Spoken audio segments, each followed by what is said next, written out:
Tariff protection is when a country taxes imports in order to protect their own industry. And we'll just use an example here. So for example, tomato concentrate is produced in the European Union, it's also produced in the US, and exported to a West African country, for example, Senegal. Let's say Senegal had tariff protection on that tomato concentrate of 50%. So the world price of the tomato concentrate for a kilo, say, is $1.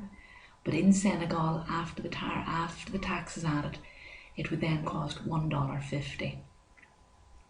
So how will this affect people living in Senegal?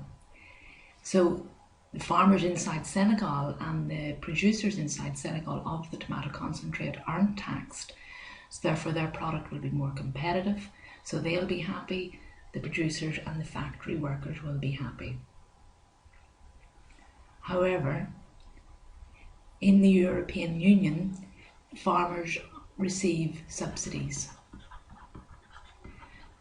and they are given a minimum price. So for example, let's say they are always paid $1.25 per kilo of tomato concentrate.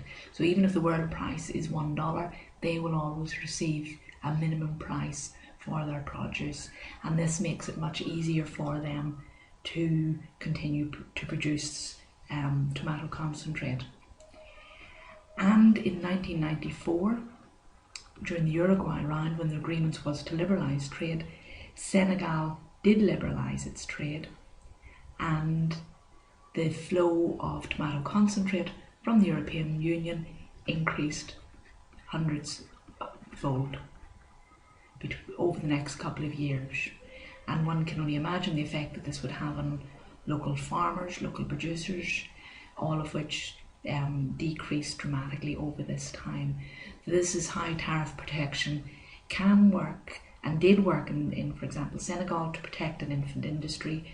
And then once there was asymmetrical liberalisation, Senegal liberalised, the EU continued to subsidise, how this can affect a developing country in a negative way.